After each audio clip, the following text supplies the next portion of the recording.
مگر تنہائی میں جب دروازہ بند ہوتا ہے اس وقت یہ خیال کیوں نہیں آتا کہ رب دیکھ رہا ہے، اللہ دیکھ رہا ہے؟ اے میرے میٹھے اور پیارے اسلامی بھائیوں، جس سے سب سے زیادہ شرم کرنی چاہیے تھی وہ دیکھ رہا ہے، اور ہم اس وقت بے شرمیاں کرتے ہیں، اس وقت گناہ کرتے ہیں۔ اے میرے میٹھے اور پیارے اسلامی بھائیوں، غور کیجئے، یہ کتنی بری بات ہے کہ رب دیکھ رہا ہو اور بندہ اسی کی نافرمانی کر رہا ہو۔ امام اہل سنت مولانا شاہ امام احمد رضا خان علی رحمت الرحمان کیا خوب فرماتے ہیں، چھپ کے لوگوں سے کیے جس کے گناہ، یعنی جس کی نافرمانی کر رہے ہو، چھپ کے لوگوں سے کیے جس کے گناہ، وہ خبردار ہے کیا ہونا ہے، وہ تو دیکھ رہا ہے۔ اور اگر وہی ناراض ہو گیا میرے بیچے اسلامی بھائیوں، ہمارا کیا بنے گا؟ خدا را آج مبارک دن اور مبارک مہینہ ہے، اپنے اندر یہ احساس پیدا کیجئے کہ اللہ دیکھ رہا ہے، اور جس کا یہ احساس اجاگر ہو گیا اس کو انشاءاللہ گناہ سے بچنا بڑا آسان ہو جائے گا۔ ایک بار ایک شخص، کتابوں میں لکھا یہ واقعہ، اس نے ایک عورت کو گناہ کے ارادے سے پکڑا، ہاتھ میں خنجر تھا، لوگ جمع ہو گئے، لیکن وہ بدماش تھا، اس سے چھڑانے کی ہمت کسی میں نہ تھی۔ اس زمانے کے ایک بزرگ وہاں سے گزرے کہ دیکھا ایک بدماش نے ایک عورت کو پکڑا ہے، ہاتھ میں خنجر ہے، لوگ جمع ہیں۔ بزرگ قریب تشریف لے گئے اور اس کے کان میں کچھ فرمایا۔ ان کا کچھ فرمانا تھا کہ وہ بدماش جو تھا، وہ گناہگار تھر تھر کانپنے لگا، ہاتھ سے وہ خنجر بھی گر گیا، عورت بھی چھوٹ کر چلی گئی، دھڑام سے گرا، بے ہوش ہو گیا۔ لوگ جمع ہو گئے، کہنے لگے تمہارا تو بڑا کر و فر تھا، تم تو بڑے جری، کسی کو جواب نہ دیتے، تم سے کوئی بات نہ کر سکتا، اتنا ڈرتے تھے لوگ تم سے، ایسا کیا ہوا کہ تم بے ہوش ہو کر گر گئے؟ وہ بدماش کہتا ہے پہلے یہ بتاؤ وہ تھے کون جنہوں نے میرے کان میں کچھ کہا؟ کہا وہ تو زمانے کے فلاں فلاں ولی تھے۔ کہا انہوں نے میرے کان میں آ کر صرف یہ کہا کہ جو تم اس وقت کر رہے ہو وہ اللہ دیکھ رہا ہے۔ اے کاش اکیلے میں گناہ کرتے وقت، برائیاں کرتے وقت، حرام کماتے وقت، ملاوٹ کرتے وقت، جھوٹ بولتے وقت، انٹرنیٹ پر یا ٹی وی پر فلمیں، ڈرامے، گانے باجے، بے حیائی کے مناظر دیکھتے وقت یہ خیال آ جائے کہ اللہ دیکھ رہا ہے۔ جمعہ کے دن بار بار گویا ہمیں ریمائنڈر کال دی جاتی ہے، فرمایا جاتا ہے اوصیکم ونفسی بتقوی اللہ عز وجل فی السر والاعلان، اکیلے میں ہو یا تنہائی میں یا لوگوں کے سامنے ہو، تمہیں اللہ سے ڈرنے کی وصیت کرتا ہوں۔ میرے بیچے اسلامی بھائیوں، ہر جمعے یاد دلایا جا رہا ہے دیکھو اللہ سے ڈرنا، وہ دیکھ رہا ہے، مگر جمعہ پڑھ کے جا کر پھر گناہ کرتے ہیں، جمعے کے دن بھی برائی کرتے ہیں۔ ایسا نہ کریں، آئیے رب کی بارگاہ میں سچی توبہ کریں۔ آگے ارشاد ہوتا ہے وَاذْكُرُوا اللَّهَ عِنْدَ كُلِّ شَجَرٍ وَحَجَرٍ وَاعْلَمُوا أَنَّ اللَّهَ بِمَا تَعْمَلُونَ بَصِيرٌ، اور اللہ کو یاد کرو ہر درخت اور پتھر کے نزدیک، اور جان رکھو اللہ تمہارے کام دیکھ رہا ہے۔ اللہ دیکھ رہا ہے، یہ اعلان ہوتا ہے۔ ذکر کرو رب کا پتھر اور شجر اور حجر کے پاس، یعنی جہاں سے گزرو رب کو یاد کرو۔ مگر ہمارا حال یہ ہے، ہم جدھر سے گزرتے ہیں وہاں رب کی نافرمانی کرتے ہیں۔ کتنے گواہ بناؤ گے؟ کون سی جگہ ہے جو ہمارے گناہ کی گواہ نہیں؟ ارے ہمارے بزرگ تو وہ ہوتے جدھر سے گزرتے ادھر عبادت کرتے، جس جگہ سے گزرتے مسجد دیکھتے کہتے اس میں بھی 2 رکعت نفل پڑھ لوں، مسجد میں جاتے چاہتے ہر ستون پر 2 رکعت پڑھ لوں تاکہ یہ جگہ گواہ ہو جائے۔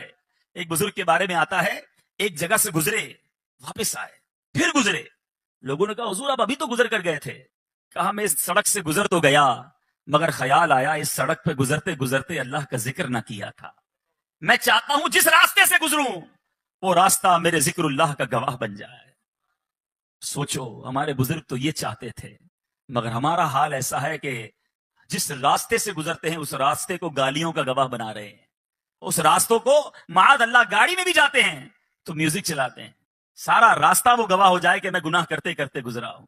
موٹر سائیکل پہ جا رہے تو کان میں ہیڈ فون لگا کے میوزک سنیں گے، ایک ایک سڑک کو گناہ کا گواہ کر رہے ہو۔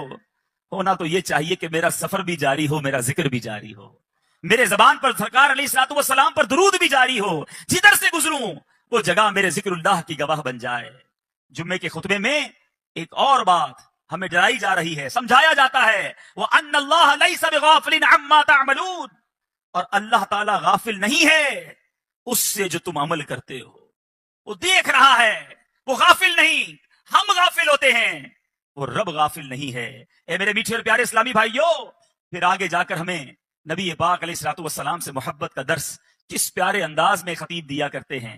فرمایا جاتا ہے فإن السنن هي الانوار، اس لیے کہ سنتیں یہی انوار ہیں.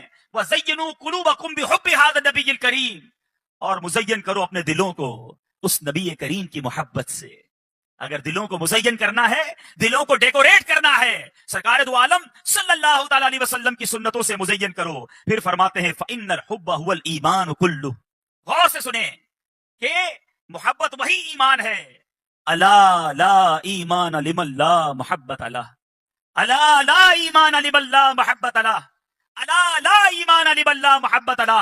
ہر جمعے کو 3 بار یہ اعلان سنتے ہو، کبھی اس کا معنی سمجھنے کی کوشش کی؟ یہ بتایا جا رہا ہے خبردار نہیں ہے اس کے لیے ایمان جس کے دل میں نبی پاک علیہ الصلوۃ والسلام کی محبت نہیں. ارے محبت نہیں تو ایمان ہی نہیں ہے. الا لا ایمان لمن لا محبت لہ. آقا کی محبت یہ ایمان کی جان ہے، ایمان کی اصل ہے. اگر نبی پاک علیہ الصلوۃ والسلام سے محبت نہیں، اس کا ایمان ہی مکمل نہیں ہے. اور یہ بات فقط اس خطبے میں نہیں بلکہ بخاری شریف کی حدیث ہے. میرے آقا مدینے والے مصطفیٰ صلی اللہ تعالی علیہ وسلم فرماتے ہیں لا یؤمن احدکم حتی اکون احب الیہ من والدہ وولدہ والناس اجمعین. میرے آقا فرما رہے ہیں تم میں سے کوئی اس وقت تک کامل مومن نہیں ہو سکتا جب تک میں اس کے نزدیک اس کے والد، اس کی اولاد، بلکہ تمام لوگوں سے زیادہ محبوب نہ ہو جاؤں. یہ ایمان کی اصل ہے میرے میٹھے اسلامی بھائیوں. ہم بھی نعرہ لگاتے ہیں غلامی رسول میں موت بھی قبول ہے، نہ ہو جو عشق مصطفیٰ تو زندگی فضول ہے. بڑا بہترین نعرہ ہے، اور یہی بات ہمیں حدیث بھی سکھا رہی ہے. زندگی فضول ہے. اگر واقعی نبی پاک علیہ الصلوۃ والسلام سے محبت نہیں، مگر اپنے دل پر ہاتھ رکھ کر پوچھو کہ کیا واقعی محبت ہے یا خالی نعرہ ہی ہے؟ محبت ہوتی تو میں ایسا ہوتا، واقعی سچی محبت ہوتی تو میرا ایسا کردار ہوتا کہ آقا فرمائے کچھ اور میں کروں کچھ. ارے جس سے محبت ہوتی ہے اس کی ہر بات سے بھی محبت ہوتی ہے، اس کی ہر ادا سے بھی محبت ہوتی ہے. دیکھو محبت کی تو صحابہ کرام نے کی. کیسی محبت کی کہ آج سنتے ہیں تو ایمان تازہ ہو جاتا ہے. قرآن مجید فرقان حمید میں ہمیں سمجھایا جا رہا ہے کہ اگر رب عز و جل کی طرف سے برکتوں کو پانا ہے، رحمتوں کو حاصل کرنا ہے، قرآن کہتا ہے قل ان کنتم تحبون اللہ فاتبعونی یحببکم اللہ ویغفر لکم ذنوبکم واللہ غفور الرحیم. اے رسول فرما دیجئے اگر تم لوگ اللہ سے محبت کرتے ہو تو میری اتباع کرو،